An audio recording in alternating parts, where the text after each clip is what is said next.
Hello everyone, I am Miss Pallavi Shezwa.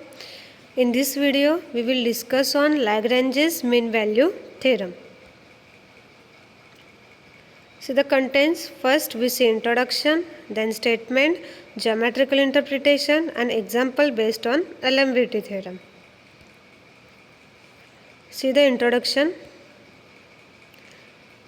In the previous video, we have already learned that what is the Rolle's theorem.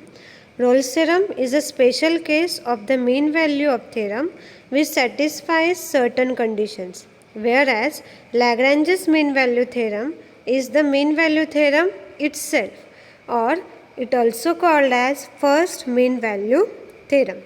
Here in this section, we will learn Lagrange's mean value theorem. See the statement. If a function f is defined on the closed interval ab satisfying the following conditions. First condition, the function f is continuous on the closed interval ab. The function f is differentiable on the open interval ab. Then there is at least one point x is equal to c on this interval such that f dash of c is equal to f of b minus f of a upon b minus a. The function f should be continuous, then it should be differentiable, then there exists at least one point such that f dash of c is equal to f of b minus f of a upon b minus a. In Rolle's theorem, there is an additional condition. What is it? F of a is equal to f of b.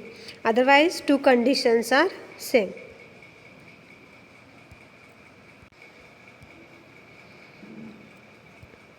If we substitute f of a is equal to f of b, then automatically we get f dash of c is equal to 0.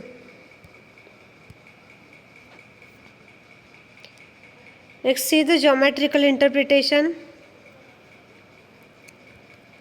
Observe the graph. There are 2 points a and b. Coordinates of a are a f of a and b f of b. The figure shows that the 2 points a and b on the graphs of two differentiable and continuous functions.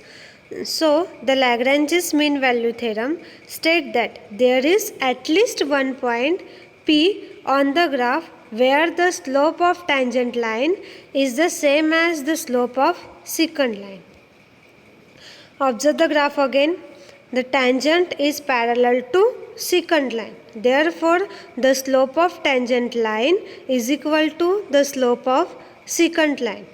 The slope of tangent line is f dash of c and slope of secant line AB is f of b minus f of a upon b minus a.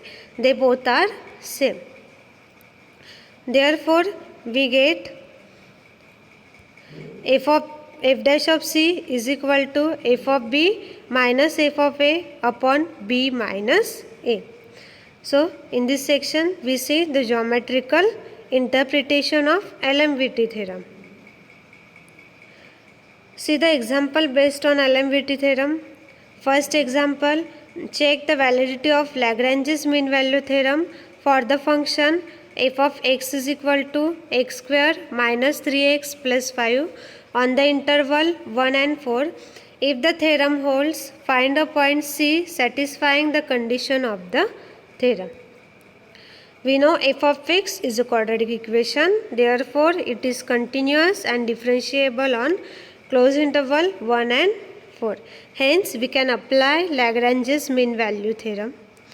The derivative of the function is f dash of x is equal to d by dx of x square minus 3x plus 5 is equal to derivative of x square is twice x minus 3 derivative of x is 1 and we know the derivative of 5 is 0. So, f dash of x is equal to twice x minus 3. For finding the c, we know LMVT theorem f dash of c is equal to f of b minus f of a upon b minus a. That implies twice c minus 3 is equal to f of b, that means 4 square minus 3 into 4 plus 5 minus f of a, that means 1 square minus 3 into 1 plus 5 upon 4 minus 1. On solving this, we get the value c is equal to 2.5. Observe that c is equal to 2.5 lies in the interval 1 and 4. See the next example. Example number 2.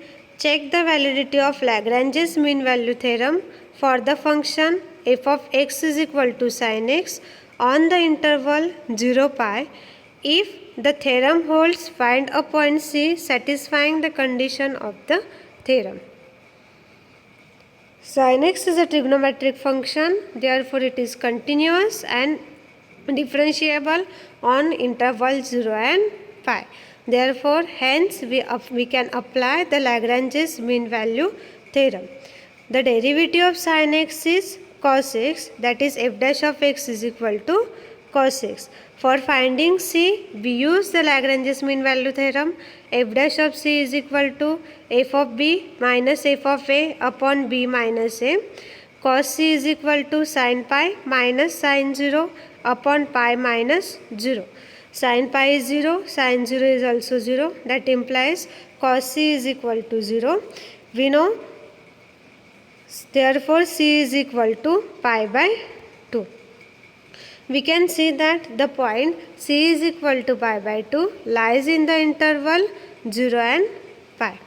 So in this way, in this video, we learn what is the Lagrange's mean value theorem, its statements, geometrical interpretation, and example based on it. Thank you.